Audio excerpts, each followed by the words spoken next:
And welcome to another episode of Speaking from the Past. I've got Richie here with me to talk about the very first SummerSlam. How are you feeling today, Richie? Yeah, not too bad. Yeah, it was good to go back in the way back machine and get SummerSlam. I think you know, I watched this once. Not when it came out because I was not born, but I watched it quite a long time ago when I was catching up on old stuff. Maybe when I was a kid getting into wrestling. So yeah, but it was good to sort of revisit it. Yeah, it was sort of fun to talk about. So yeah, no, good to be here, and I like the intro. Yeah, I would have been 3 years old when this came out because I was born when the first WrestleMania happened, which I also had you on for. Oh yeah, um, but with that, there's not too much ramble here. The first match we had on the card, we had the British Bulldogs, which was Davey Boy Smith and Dynamite Kid versus the Fabulous Rougeaus, Jack and Raymond, which is yeah. a weird name for a French. Jacques Raymond. Yeah, you might know Raymond at night now. I mean, I don't think he does it now, but like for a few years, when they'd go, "Hey, we got those Spanish commentators, we got our French commentators." So I think he was one of the French commentators that would be a meme of him called NCIS because he kind of looked like a bit like Mark Harmon from NCIS. But yeah, so that was Raymond Rougeau, and then Jacques Rougeau, a bit better known as a Mountie, and Yeah, but yeah, with this match, like this is one of those ones um, like I really don't like, and especially with these early WWE runs, they have this time limit rule, which is like if the match doesn't end in with a certain amount of time, it just ends. yeah, yeah, It's yeah. like I'm kind of glad they got rid of it, the match itself it was fine. Like it was a slow match, it was fine. But it's still decent at the same time. But what are your thoughts about this match? Yeah, I thought that this match was like I said, fine. At first, it was quite slow. A lot of too many like abdominal stretches and rest holds. But once it got going, it was good. And then people are really into pretty people are really into British Bulldogs for good reason. They're a great tag team. And then it's like when they're about to end. Let's finish. It's like and that's the bell just rings, and it's not made clear. Like the announcers don't make mention of the time limit, and that kind of even roughly uh, if how Finkel did either. But I guess he did. He must have. But like it's just like at least like put out if you're watching at home that announcers should put over. Oh, there's a time limit here because they just seem confused as well. So like. They put a damper on what when the actual match was getting good. It's like okay, cool, all right, and I was just like, I don't know, just took the wind out of the sails, really, and but Yeah, I don't know, I was just like, it was good up until the finish. I like the whole the crowd going the Rougeos because they had the little tiny American flags, I guess, because they're disingenuous and they want to, yeah, yeah, but it's weird that they're pro USA, they're pro. They're booing him because they're trying to be like an authentic pro USA, but then and they're versing a British guy and a Canadian dude. Uh, uh, but no. So but this match was fine up till the finish. Didn't like. yeah, yeah. We had they showed footage of I think the wrestler's name's Ron Bass and Yeah, it was Ron Bass, Outlaw Ron Bass. Yeah, yeah, attacking Brutus Beefcake to kind of explain why Brutus Beefcake was out of the Intercontinental title match. yeah. Which But then the yeah. next match we had after that was Bad News Brown Oh no, we versus had one before. Oh yeah, that's right. We did. Yes, it is bad. This is the bad news brown one. Yeah, sorry. yeah, There you go. we had Bad News Brown defeating Ken Kevin Patel. Pataro. Kevin Pataro Patel. yeah, Yeah. I mean this is one of those matches that I don't even anything bad to say about. Like it was a good match. Like it was not my favorite match in the card. Was like it wasn't terrible, but what do you Yeah, think about I think the crowd. I mean, the crowd doesn't mind again for the match because like yeah, I have no hate to it. Like Kim Patera, I haven't seen wrestle that much. Apparently, like, if you look at, he was about 45 in this match, and so yeah, they kind of showed sometimes he was a bit slow. Um, yeah, and like so, then the crowd was a bit bored. Would have been. I know they were giving Bandage Brown a push at this time. It would have been good to see him in a like a proper feud, but it was just sort of to make him look strong. And yeah, he pins him with like a what they call just a kick to the head, what they call a ghetto blaster, which is kind of funny nature of it. Uh, but yeah, I didn't. Yeah, didn't. I didn't it took me a while to because I didn't really announce because Keith Terry just randomly came out and tagged him, so it took a while for them to say it was who it was. I'm like, oh, okay, Keith Terry, all right. He looked a lot cross between like early Scott Steiner and Richard Simmons. uh, but so yeah, but yeah, there was no real heat to this match. Crowd was a bit bored, but yeah, I guess the right guy won. But yeah, I don't think Daniels Brown sort of became the star that they wanted him to be. But yeah, he's had a good look and he's a decent wrestler. but then next up we had a backstage interview with the Mega Powers, which nothing really new to say about this. Like it was just the usual Hulk Hogan and Randy Savage stuff. Yeah, Pretty yeah, much. it's, yeah, but yeah, and they sort of brought in their secret weapon, which is Miss Elizabeth, which would factor into the story. Yeah, Yeah, which it all factor into their real life kind of friction as well, if you watch back outside of the ring. yeah. So it's yeah interesting there. But yeah, other than that, it's just your average cartoonish Macho Man and Hulk Hogan promo. Um, but um, but then where the next match we had was Rick Rude defeating Junkyard Dog. Look, and I really enjoy Rick Rude's like entrance with this thing, but is there a reason he had Junkyard Dog on his like at first Yeah, during his is there a reason he I, does? he would do that. Like he would have like yeah he would use that to antagonize him. He would have like Gunga Dog, or he would have like you know the you know if their wife was notable or partner, they'd have him on his tights or whatever. Yeah, I don't know. It was interesting. Like, yeah, like I don't know. I can't speak to it 'cause I'm not, obviously I'm not a like cheap, but yeah, it's interesting that because sometimes when like strips, do the whole dance thing that it would work and like you could hear the women scream and stuff. I feel like they're pretty ambivalent. On SummerSlam, I was like, okay, yeah, but yeah, he was basically he did, like yeah, based on the Attitude Era, that's what Val Venus is trying to do. he Oh, is basically he's basically just a yeah, yeah. Velvet is kind of like a knockoff, somewhat of Rick Rude. But yeah, I thought he did it. He does a good job here, and got a good look. But yeah, I don't know if the crowd was going for the whole, yeah, going for the whole, like yeah. But I do think what do you call I do like the what they call them, what's it, middle class slog hogs or something. That like yeah, I yeah. like that stuff. But yeah, the match itself, I really didn't like this match. I just thought it was kind of boring. Like, I did kind of read up about this a little bit. Apparently, like Rick Rude doesn't like some people were saying like Rick Rude doesn't really have a lot of good matches. Oh, but yeah, and He, then like it ended with DQ when like Rick revealed that he had Jake Roberts' wife on his tights, which led to Jake coming out to attack him and causing well, disqualification.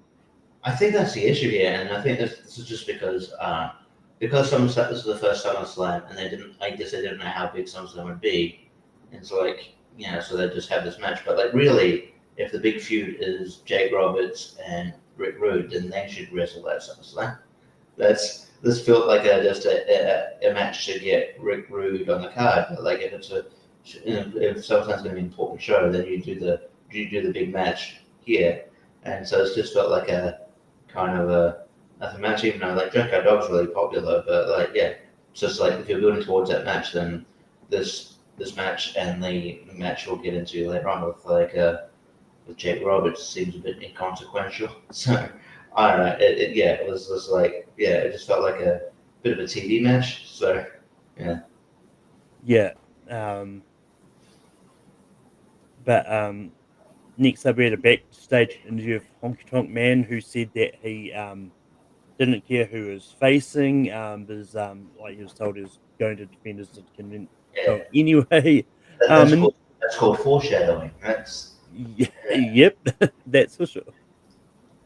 But then next up we had the match, the Powers of Pain, which is the Warlord and the Barbarian, defeats the Bolsheviks, which is Nikolai Volkov and Boris Zukov. Once again, another one of those matches which, and yeah, like as you said, like a lot of these matches just felt like matches that they were TV matches. It was like they really didn't really have like big feuds in there. And like yeah, this is just one of those ones that I once again I also didn't get into. I don't know if the crowd really got into it either, because 'cause you had the Bolsheviks do the usual like Russian national anthem, but that they'll yeah. do I it. think the issue is like you already had the what the Quebecers or whatever they are.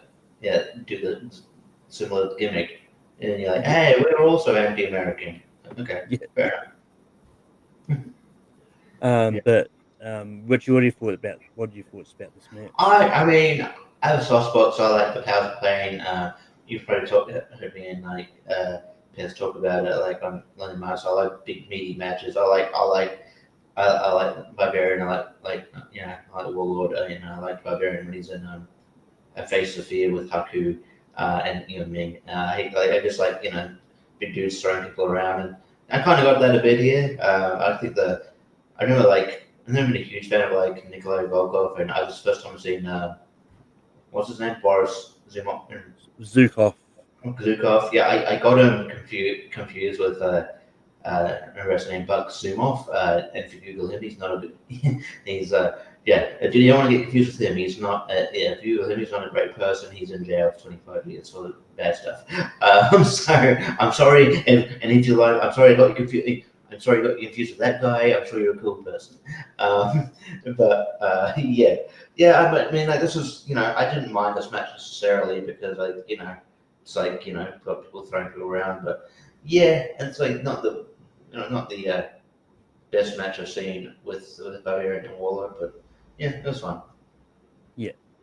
Um, but um, next up we had Brother Love come out for his talk show segment, which and his guest was Hacksaw Jim Duggan. I don't get what the point of this set was at all. Like this was like I don't think it was like they Jim Duggan talking about USA most of the time, and then Brother Love just talking about stuff like. I don't think there was any point to this. I don't know if it's Yeah, it was they at least started off a feud. yeah, because brother Love was mostly used as a manager, so I don't know what the setup was. Like again, Yeah, whatever you got set up with Hacksaw Jim Duggan, you could do the same on SummerSlam. I've never really got why like brother Love was so red. Is it supposed to be tan or no? Is it? Right, but yeah, anyway, brother love Bruce Pritchard, by the way. So yeah, obviously still working in WWE, just in a creative yeah, capacity. Hacksaw Jim Duggan, will show up. Yeah, still shows up here and there. I wouldn't put my money on it, but it wouldn't like shock me if he shows up on Raw or Netflix. Hacksaw Jim Duggan. I mean, yeah, he's one of those guys that makes appearances. But yeah, seems like honestly, like because I quickly worked out that this was just a segment to fill time. So this is the time where, like, because it was early here, so I had my breakfast and I wasn't paying much attention. Oh yeah. No, but then next up we had the Intercontinental title match. Honky Tonk Man comes out and pretty much sort of repeats what he said in the promo. Was like, bring out whoever you want. I don't care. I'll take on anyone. Like, and then Ultimate Warrior's music hits. He comes out. attacks Honky Tonk Man and just quickly rolls him up for the pin. And I think at this point, Honky Tonk Man's like 450 days as Intercontinental Champion. Um, so it was a very quick way to end it, but I think it's also rude because it kind of folds into like Honky Tonk Man's like, I don't care, like, and as we see in the promo section, promo they will get later, like, I said I didn't care, but I didn't want Ultimate Warrior. But Richie, what do you thought about Ultimate Warrior versus Honky Tonk Man? I'm gonna put up. Fab, Bush, I'm talking about Ultimate Warrior. You shush. Yeah. Yeah. So, I mean, yeah, this is fun. It's probably one of the more famous things on the show. Honky Tonk Man held the.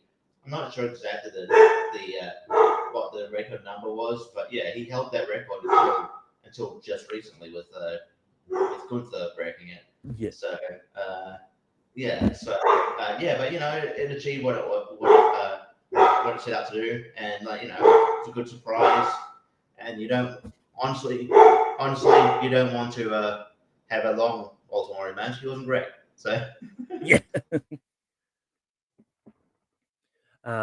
But then like next up, we had a quick segment of Bobby Heenan just walking up to the announcers table and trying to claim that the Mega Powers are scared of his guys, and then nothing much in that. But then next up, we had Dino Bravo versus The Rock Don Morocco, which once again it's another one of these matches which, like, in nowadays, it probably would have been a TV match, but it was just one of those ones that I didn't get into much. Like, it had some good moments, but I just couldn't get into it. But Mitchie, what are your thoughts about Dino Bravo versus The Rock Don Morocco?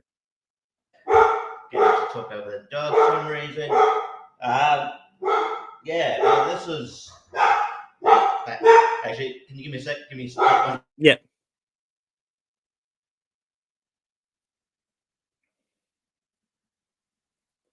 But while I wait for that, I'll just yeah, this is one of those interesting things, just, especially seeing like some wrestlers nowadays with like some of these classic nicknames, because like The Rock is now more famously known as Dwayne Johnson, just like the Bad News moniker was more famously last used for Wade Barrett. And yeah, just one of those interesting. It's just one of those interesting things about when it comes to the nicknames. But yeah, just quickly moving on. Sort of go back to Richie.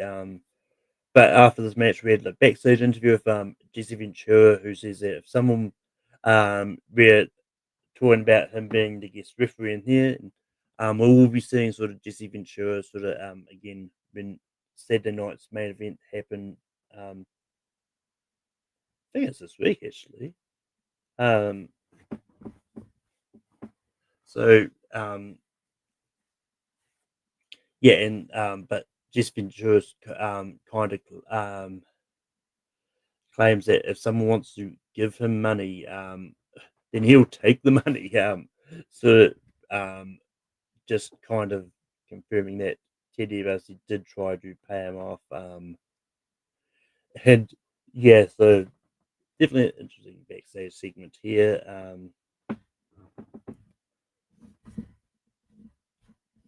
But yeah,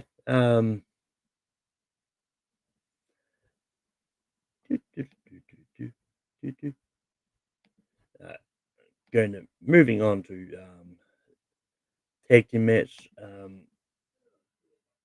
We had Demolition versus the Hart Foundation, and this match itself I thought was pretty good. And was like X and Smash is a great tag team. Like they're like, a lot of fun. And the Hart Foundation, like Bret Hart and Jim Danville, Jim Neidhart, like it's one of those both those tag teams work together. Sorry, man. I didn't. Yeah, wasn't expecting anybody. And yeah, sorry, I had an issue. But No, it's all good. But what were you saying about Dino Bravo versus the Rock Diamond ratio? okay, yeah. So Dino Bravo, Rock, and yeah, and Don Morocco. Yeah, I feel like this match was just yeah, a match. I honestly, yeah, I haven't forgot much about it since yeah, uh, since since watching it. It's just a match, not much hate. Like Don Morocco is swole, as the kids say. Um, but Dino Bravo is pretty strong as well. I don't know if you know much about Dino Bravo, but he made a bit of a grisly end. He got killed by like the mafia. So, uh, but yeah, but it was a match again. If I was like planning out the SummerSlam, I probably wouldn't. I probably put it more intriguing matchup on the show. But yeah, Yeah. But then next up we had a backstage interview with Jesse Ventura, who was asked about the his him taking money from TDBRC thing. It's like, and who has here's the quote, it's like, if someone wants to give me money, I will take the money. yeah, I feel like most people would. I know, like, yeah, I know, like on commentary, Cool Monsoon is like, oh, you didn't, you should, you didn't give it, you got the money, you didn't give it back. And I'm like, you wouldn't either. If you got given that amount of someone money, you would pocket it. Honestly, you would. Probably Yeah, figured to mention too, like, yes, Superstar Billy Graham was on commentary too, and I think half the time I thought you sound like Dusty Rhodes, which I get. Dusty Rhodes got inspiration from Superstar, so it makes sense. But yeah, yes, it was jarring at times. But yeah, I'm just yeah. I don't know. I wouldn't. Like, I don't think that's a morally wrong thing. Like, hey, yeah, like I guess taking bribes is the wrong thing, but it's like yeah. But if you're given that amount of money, it's not like, oh no, I'm definitely not going to take it. You would think of that. yeah. No, and I was sort of just saying like it'll be good. It's good to see him back. Sort of been Saturday night's main event, which is this weekend, isn't it? Yeah, yeah. Yeah. Yeah, but um, yeah. It's interesting that watching the show. Then yeah, it's interesting. Yeah, so yeah. I think I'm guessing he's just going to be announcing I, one. I think he's gonna just send me a commentary from what I've heard, but yeah, Yeah, but probably like only like I don't think the whole show. I wrote probably just like one match. I couldn't. He might do the whole show, but I imagine he's probably just going to one match or so. yeah. But then next up we had the tag match of Demolition, which is Axe and Smash versus the Heart Foundation. This was a good And match. I like this match. like, yeah. Like this was I was just saying like this is a really good match. Like because both Demolition I think is a really solid tag team, and they have really great chemistry in the ring there. And I mean, obviously the Heart Foundation have chemistry. I mean, Yeah, um, but it's just one of those ones like just this, seeing this tag match, and yeah, it's just like seeing the usual spots and all that. I think is just a lot of fun. But what are your thoughts? What are your thoughts about this match? yeah. No, it was really good. Yeah, really solid. I thought. Yeah, I love obviously the chemistry of both these teams. Yeah, they heat for it. Yeah, there's a lot of like yeah, a lot of moves here that yeah, like it felt like a modern day sort of the closest to a modern day sort of match that you'd see. And yeah, I thought both teams worked really well, and yeah, like it was you know that damn Jimmy Hart with a finish, and it worked, and yeah, it was a solid match, one of them probably the better matches on the show. Yep. And then we had the backstage interview with the Hong Kong man, which I alluded to earlier, who was just pissed that But, they sent out the Rory. but Jimmy Hart's backstage. How fast did he go backstage? Holy shit! Like what the hell? Did they must have pre-taped it because holy shit! How the hell did you zoom that fast? You were just out there costing the match, and now you're. Yeah. Um, But then next up with yeah, I was like, I didn't think about the fact Jimmy Hart was in that backstage team. It was like, but it's like Danny Phantom was like, yeah, it really was crazy how he got there so fast. Um, but then next up we had Big Boss Man versus Coco Beware. Yeah. Um, and and it's one of those ones I've seen a lot of Big Boss Man's matches. Most of them when he wasn't known as Big Boss Man, What were like you? when it was Big Brother Rogers and stuff Big Papa like Rogers in that. WCW. Yeah, um, but I've kind of come to kind of enjoy seeing him wrestle though. Like he's seems to have this really interesting style, especially as his gimmick is Big Boss Man. Then Kobe Rhea is he's one of these like wrestlers where like he's in the Hall of Fame, but like, I kind of don't quite know why because like Yeah, he's people always bring him up. If people go, "Oh, well, should this guy be in?" and they're like, "Well, Coco yeah, Beware," and so the bar's low. They always bring his name up. yeah, Yeah, and like, then uh, I mean, he's got a fun character, I guess. It's it gets over, and I always wonder how he trains that. Is it, is it what was the type of bird? Is it to get a Frankie, whatever that's but yeah, like it's a I'm amazed that bird doesn't fly away. Um, yeah, I don't know. I'm sure Koku is a nice guy, but yeah, he's basically a jobber that got in the Hall of Fame. yeah. But what are your thoughts about Big Boss Man versus Coco Beware? I thought it was fun. I think Big Boss Man is underrated too. I think he probably could have had a bigger spot on the card, especially even when he came back during the Attitude Era. Thought he could have done more because I've always enjoyed him, and yeah. The only negative I'll say is that probably I don't know whether just if Coco Beware stiffed him, but it's probably one of the worst sidewalk slams I've ever seen.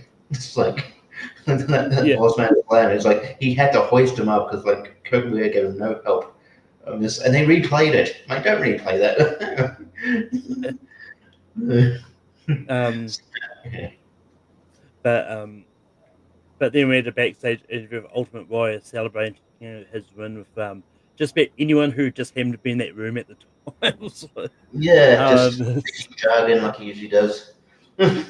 yeah, but then we had like Jake the Snake Roberts versus Hercules. Hercules, Hercules, Hercules. Yeah.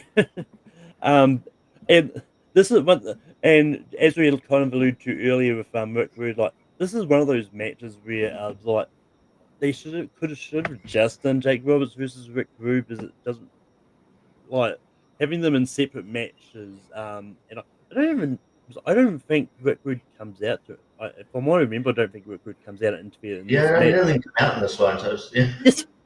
So you would think like if you're going to have Jake Roberts have a match and interfere in Rick Rude's match, you can have Rick Rude want revenge. So it's like, Yeah, well, you don't payback. I don't understand. Uh, yeah, but this match just kind of dragged out. Like I I don't know much about Hercules, but it's like he seems like that kind of guy that's just there to for a paycheck, but he was never going to he was never going to win against Jake Roberts.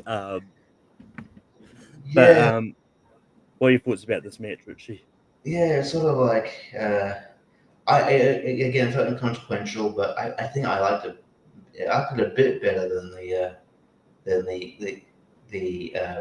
Rick Rude match. It had a bit more like fast paced, but yeah, there was that one time it was pretty obvious. Okay, he's going to start for the DDT, and then just he Hercules comes out of it. I'm like, okay, you're going to go on for like another 5 minutes. All right, fair enough. I just thought this match was overly long, and I don't think he should have maybe been selling as much for Hercules, who's not really yeah, he doesn't. Yeah, they're at two separate levels, but yeah. But yeah, it was fun, and then Jake's really over, so especially the DDT is very over. So yeah. And now time to go into the main event, and which was the Mega Powers, which was Hulk Hogan and Randy Savage versus the Mega Bucks, which is Ted DiBiase and Andre the Giant, with Jesse Ventura as the special guest referee who comes out not actually wearing referee gear, um, Yeah. which I honestly thought was interesting.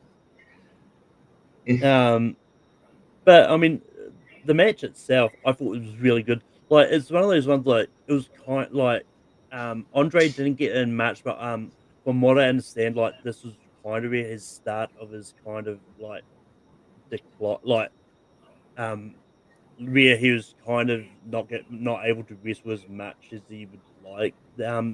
There.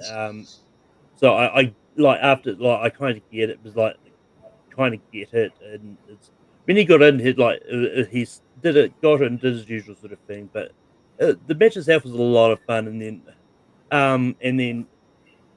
and then of course the Miss Elizabeth Bikini spot, it was like just was just a lot of fun. I may or may not have just rewound that bit more times than I should I, have. I probably paused that maybe just a bit, and yeah. Yeah, which is funny because when we did when me and Austin did the ECW pay per view last week, I was like there was a spot in there where one of the managers flashed at the opponent. So, I'm guessing maybe Francine or something. yeah, it was fun, but but Richie, what are your thoughts about the Mega Powers versus the Mega Bucks?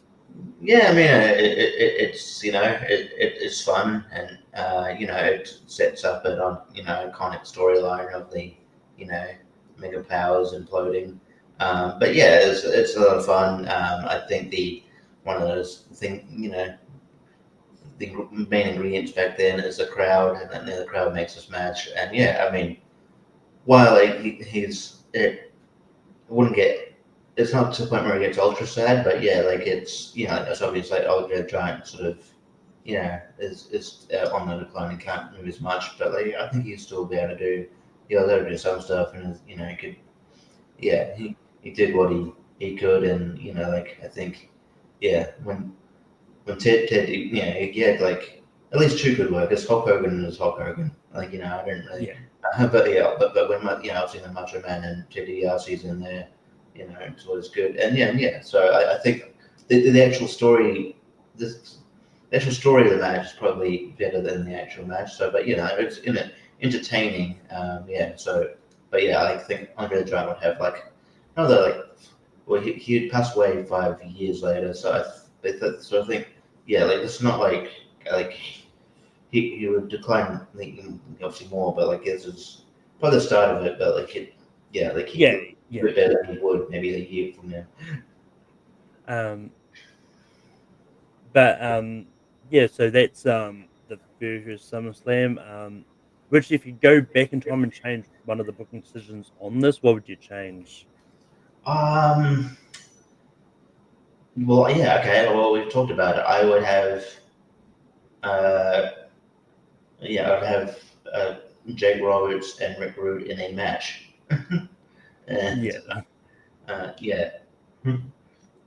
The, yeah, the, and then scrap the other two. Yeah. yeah. Yeah. For me, there isn't really much like apart from that, isn't much that I would have changed. I probably would have just scrapped the whole talk show segment. Like it wasn't needed. It didn't add anything except bathroom break.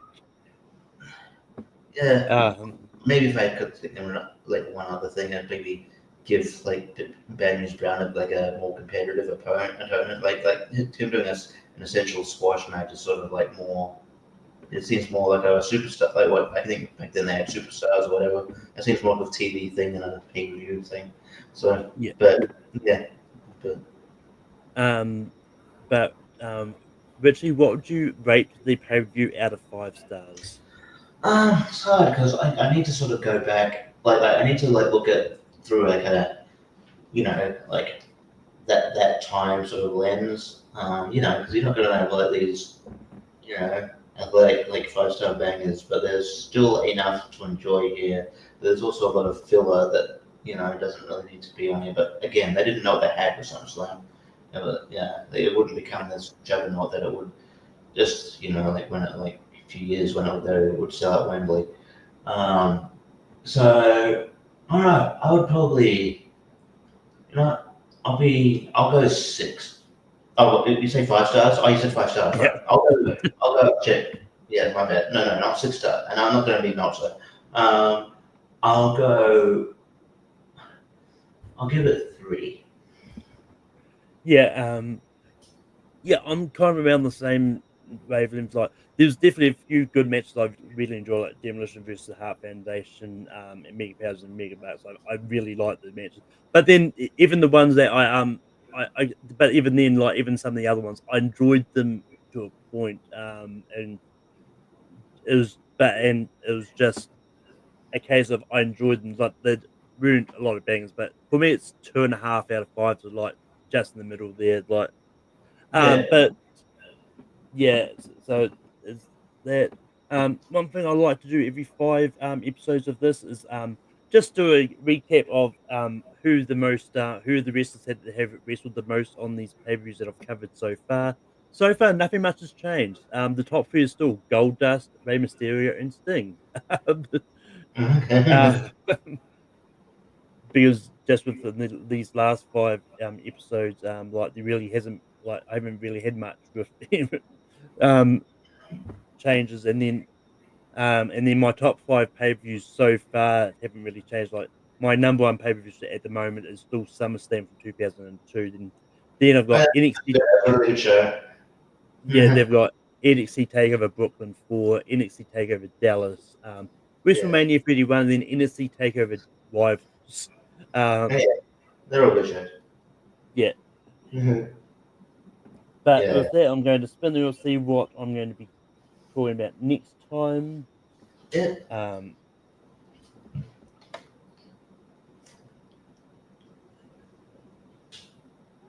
and it's going to be the 2018's Royal Rumble. Oh, yeah. So that's a decent show, from what I remember. Yeah, but yeah, with that, that is Speed from the Past. And this week, I'll be talking about Royal Rumble from Actually, pretty 2018. timely too. Yeah, um, not planned. Definitely wasn't planned, but and it'll be good because like even if because whether or not I managed to get it by the end of the year, that might be one of the many pay-per-views that's going to be going over to Netflix when we change over. Because obviously, with the network actually shutting down, it's going to I don't know what pay-per-views I'll have access to on Netflix Yeah, I at don't this know. stage. I assume like within Australia, like a lot of the stuff is on this streaming service called Binge. I don't know. I'm assuming that the retro stuff could stay there. I'm not sure because Yeah, I don't think a lot of they haven't really announced that much of the retro stuff is going to Netflix. And well, I mean, from what yeah, no, from what I kind of gathered from when I sort of read it, it's like they will. I think they will eventually put everything will go onto Netflix. I just don't think it's all going to go over there straight away. I think they'll yeah, script read it because I would imagine like the big pay-per-views like the Rumble Mania and that they'll probably all go over there. Just I did quickly look up on Netflix earlier when I searched WWE. They've already sort of got the whole coming soon graphics on there for some of these pay-per-views. Like Fastlane's going to be there, like stuff like that. As, so yeah, at the moment I can't see any of the WCW pay-per-views. I can't find WCW, so it looks like WCW is not going there straight away. So it's going to be interesting. I'm still as I said to Jacob a few weeks ago, I'm going to find a way to make this work, whether it involves kind of legal streams. yeah. It, it is interesting because me and you, because we're international, we get SmackDown and NXT on Netflix as well. So Oh yeah. yeah. Um, but with that, Richie, we can be find you online.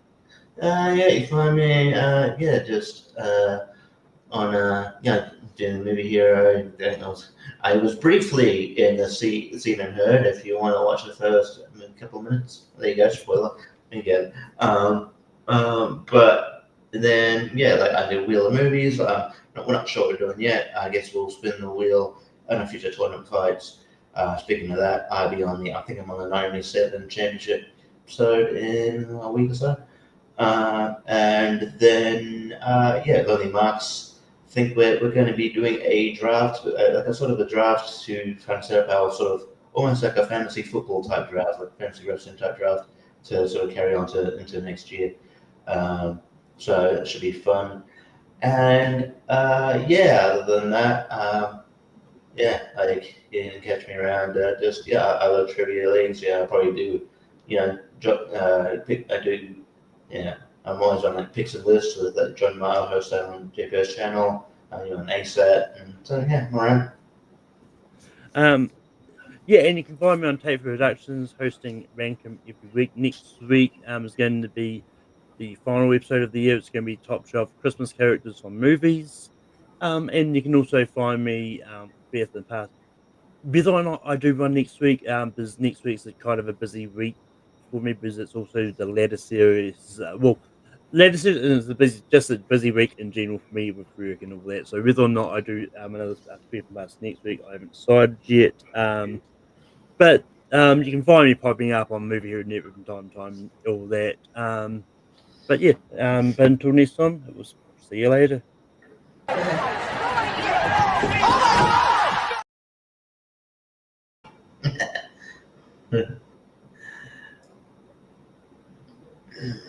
Still alive, still alive.